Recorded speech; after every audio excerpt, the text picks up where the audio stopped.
નમસ્કાર વિદ્યાર્થી મિત્રો, 9મા ધોરણની અંદર વિજ્ઞાનની અંદર પ્રકરણ 4ની ચર્ચા કરી રહ્યા છીએ. પ્રકરણ 4 છે પરમાણુનું બંધારણ. તો અત્યાર સુધીના પ્રકરણની અંદર આપણે જે થોમ્સન પરમાણ્વીય નમૂનો, જે થોમ્સન નું પરમાણ્વીય મોડલ, રુથરફોર્ડનો આલ્ફા કણનો પ્રયોગ અને આ બંને બાબતોની ચર્ચા કરી ચૂક્યા છીએ. રુથરફોર્ડે જે પ્રયોગ કર્યો એના આધારે જે થોમ્સનનો જે પ્રયોગ હતો એમાં ભૂલ સુધાર્યું રુથરફોર્ડે. જે થોમ્સન નામના વૈજ્ઞાનિકે એવું કીધું કે પરમાણુની અંદર પ્રોટોન સમગ્ર રીતે વીજભારિત હોય છે ને આમાં ઇલેક્ટ્રોન જાણે કે તરબૂચની કોઈ સ્લાઇસ હોય અને એની અંદર બીજ ખોસેલા હોય એવી રીતે રહેલા હોય છે. જે થોમ્સનના જે પરમાણ્વીય મોડલ હતું એ પરમાણ્વીય મોડલ સાચું છે કે નહીં એ ચકાસવા માટે એમના જ વિદ્યાર્થી રુથરફોર્ડે એક આલ્ફા કણનો પ્રયોગ કર્યો. સોનાના પરમાણુની ચાદર અને એની ઉપર આલ્ફા કણનો પ્રયોગ કર્યો. એમને ઘણી બધી બાબતો શોધી, પણ એમને જે બાબતો શોધી છે એમાં અમુક બાબતો વિસંગતતા ધરાવે છે. એમણે એવું કીધું કે ભાઈ પરમાણુ સમગ્ર રીતે પોલો છે, એ વાત માન્ય રાખી લેવામાં આવ્યું. પછી એવું કીધું કે પરમાણુનું સમગ્ર દળ કેન્દ્રમાં હોય છે. કેન્દ્રમાં એમને જે આલ્ફા કણ ફેંક્યો હતો એ આલ્ફા કણ હિલિયમના ન્યુક્લિયસ હતા. તો એ આલ્ફા કણ જેવા જ કણ ધરાવતો કણ કેન્દ્રમાં આવેલો છે એટલે કે પ્રોટોન છે, એ વાત પણ બરાબર છે. પરંતુ રુથરફોર્ડ એ પોતે ઇલેક્ટ્રોનની રચના, ઇલેક્ટ્રોનની માહિતી, ઇલેક્ટ્રોનની ગોઠવણી વિશે કોઈ માહિતી આપી નહીં. એમને માત્ર એટલું કીધું કે ઇલેક્ટ્રોન વર્તુળાકાર માર્ગમાં માત્ર ભ્રમણ કરતો હોય છે. તો બીજા વૈજ્ઞાનિકો પ્રયોગ કરતા એવું કીધું કે જો ઇલેક્ટ્રોન માત્ર વર્તુળાકાર માર્ગે ભ્રમણ કરતો હોય તો વર્તુળાકાર માર્ગ તો પ્રવેગિત ગતિ કરતો હોય અને પ્રવેગિત ગતિ કરતો ઇલેક્ટ્રોન હંમેશા ઉર્જા મુક્ત કરતો હોય. તો આ ઉર્જા મુક્ત કરતો ઇલેક્ટ્રોન સ્થિર રહી શકે નહીં, મતલબ ઇલેક્ટ્રોનની એ માહિતી, ઇલેક્ટ્રોનની ગોઠવણી આપી શક્યા નહીં. તો ઇલેક્ટ્રોનની ગોઠવણી, ઇલેક્ટ્રોનની માહિતી આપનાર વૈજ્ઞાનિક નીલ્સ બોહર હતા. બરાબર, જોઈએ આપણે નીલ્સ બોહરની અભિધારણો એટલે નીલ્સ બોહરના સૂચનો. તો કે નીલ્સ બોહર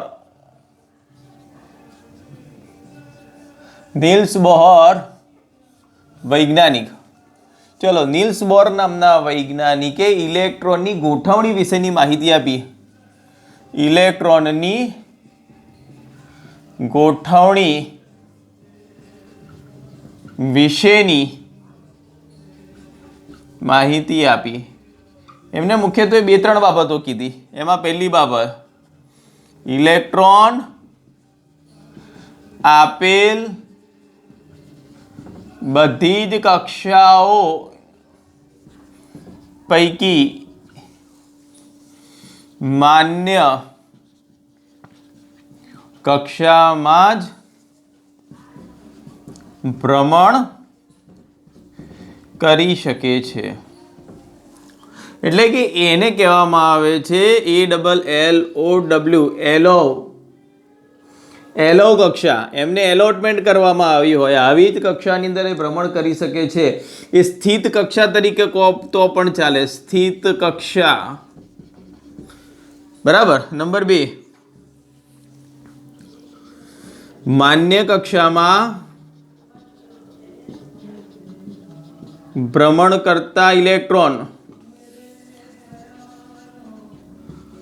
ઉર્જાનું ઉત્સર્જન કરતા નથી. આવી કક્ષામાં ઇલેક્ટ્રોન સ્થિર રહીને ભ્રમણ કરી શકે છે.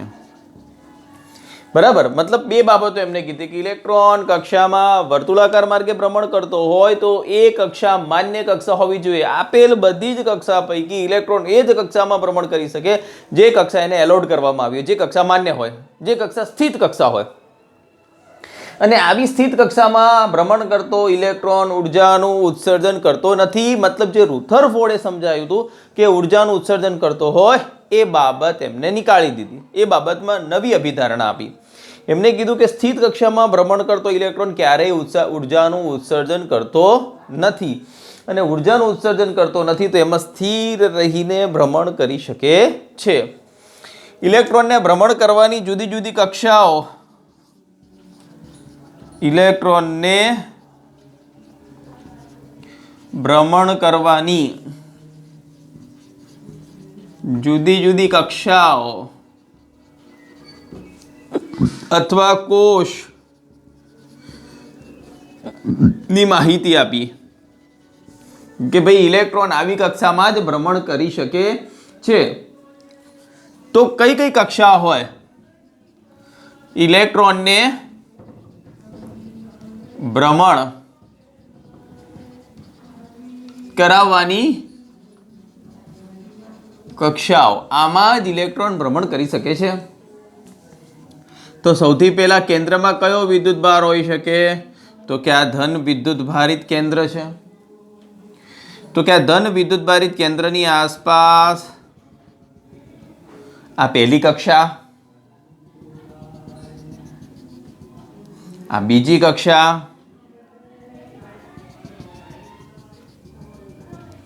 આ ત્રીજી કક્ષા,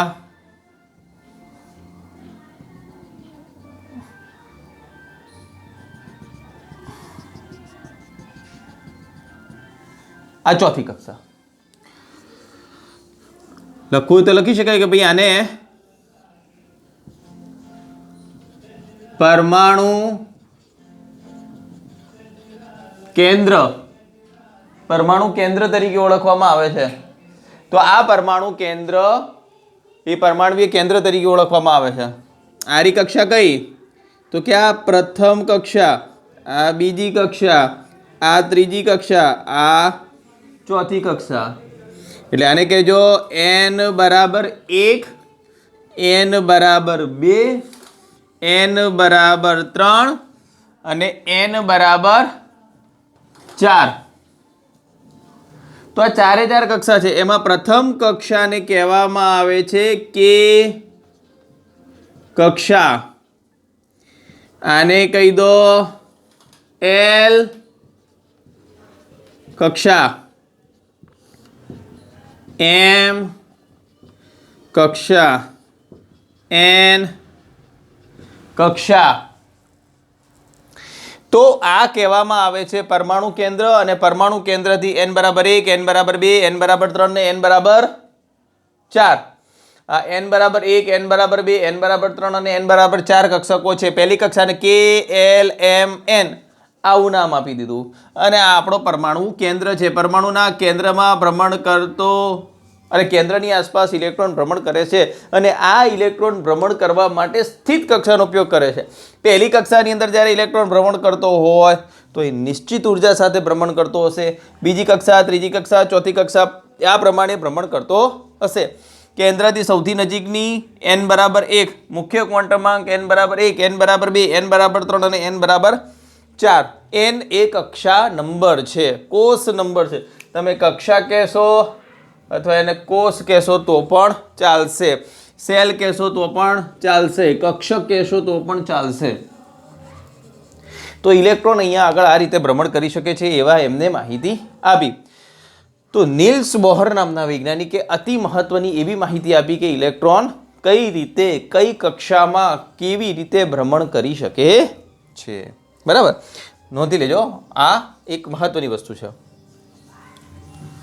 ચલો, એના પછી ન્યુટ્રોનની શોધ આવે છે. એક અવપરમાણવીય કણ છે બીજો. બરાબર,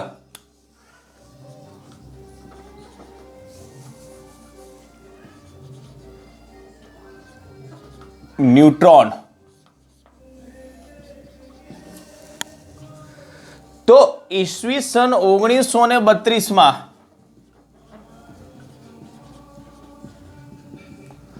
જે ચેડવિક નામના વૈજ્ઞાનિકે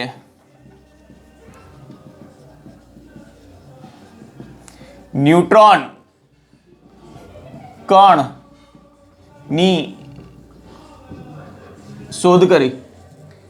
તો કે ઈસવીસન 1932ની અંદર જે ચેડવિક, જે પછી ડોટ એટલે કે જેમ્સ ચેડવિક નામના વૈજ્ઞાનિકે ન્યુટ્રોનની શોધ કરી. એમને એવું કીધું કે ભાઈ ન્યુક્લિયસની અંદર, કેન્દ્રની અંદર ધન વીજભાર જેવો જ વીજભાર રહિત કોઈ કણ છે, એનું સ્થાન ક્યાં? સ્થાન તો કે ન્યુક્લિયસ એટલે પરમાણુ કેન્દ્ર. એનો વીજભાર કયો?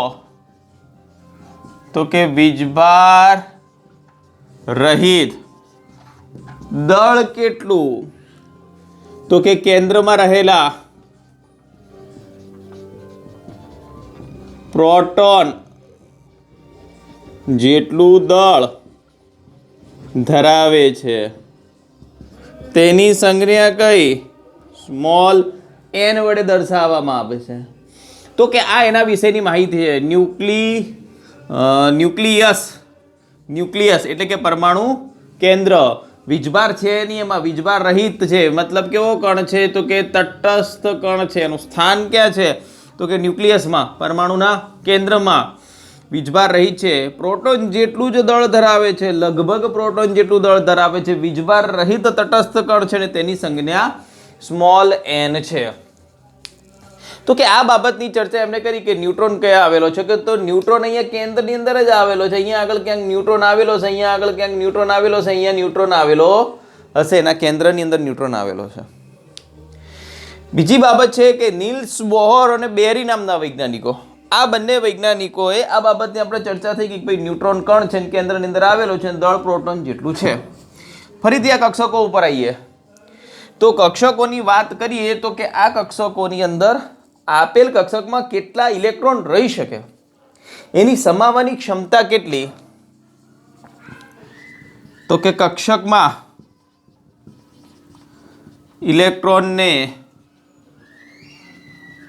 સમાવવાની ક્ષમતા 2n². આ સૂત્ર વડે આપી શકાય છે, જ્યાં n બરાબર કક્ષા નંબર. આપેલી કક્ષકમાં કેટલા ઇલેક્ટ્રોન રહી શકે? તો કે 2n², જ્યાં n બરાબર કક્ષા નંબર. તો જોઈએ, દાખલા તરીકે પ્રથમ કક્ષા n બરાબર 1, તો આપણું સૂત્ર શું છે? 2n² પરથી શું લખી શકાય? 2 ગુણ્યા 1² બરાબર 2. મતલબ આ પહેલી કક્ષા હશે, એમાં માત્ર 2 જ ઇલેક્ટ્રોન રહી શકે. ચલો બીજી વાત, મતલબ પ્રથમ કક્ષા એટલે કઈ? કે ચલો અહીંયા ફરીથી લખીએ, એ બાબતની ચર્ચા ફરીથી કરીએ કે કક્ષા n બરાબર 1, સૂત્ર 2n², 2 ગુણ્યા 1² બરાબર 2 ઇલેક્ટ્રોન સમાવી શકે.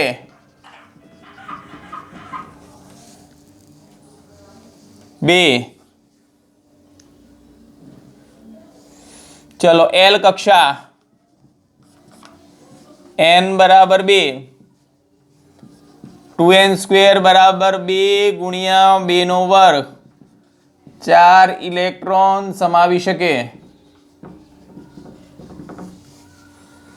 3 KLM M કક્ષા n બરાબર 3, 2n² બરાબર 2 ગુણ્યા 3² 2 બરાબર 8, સોરી આમાં 8 આવશે બરાબર. 2 નો વર્ગ 4, 4 દુ 8, આમાં 18 ઇલેક્ટ્રોન સમાવી શકે. અને છેલ્લી n કક્ષા, કક્ષકો n બરાબર 4, 2n² 2 ગુણ્યા 32 32 ઇલેક્ટ્રોન સમાવી શકે, આ એની ક્ષમતા છે. બરાબર. તો કે પહેલી કક્ષા 2 ઇલેક્ટ્રોન, બીજી 8, 18 અને 32. આ એમને સૂત્ર આપ્યું કે ભાઈ 2n² સૂત્રની અંદર તમે કિંમતો મૂકશો, 2n² સૂત્ર આધારિત એમાં ઇલેક્ટ્રોન સમાવશે. તે છતાં પણ એમને એવું કીધું કે પરમાણુની બાહ્યતમ કક્ષામાં 8 ઇલેક્ટ્રોન વધુમાં વધુ સમાવી શકે. 8 ઇલેક્ટ્રોન આવે એટલે સંયોજકતા કક્ષા પૂરી થાય. તો કે એક મહત્વનો મુદ્દો તો કે બાહ્યતમ કક્ષામાં 8 ઇલેક્ટ્રોન સમાવવાની કોઈ પણ છેલ્લી બાહ્યતમ કક્ષામાં એની ક્ષમતા હોય છે. અને પરમાણુમાં ઇલેક્ટ્રોનની કક્ષા વારાફરતી ભરાય છે, ક્રમશઃ ભરાય છે. એવું નહીં કે 2 ઇલેક્ટ્રોન અહીંયા, 2 અહીંયા, 3 અહીંયા, 2 અહીંયા, એવું નહીં.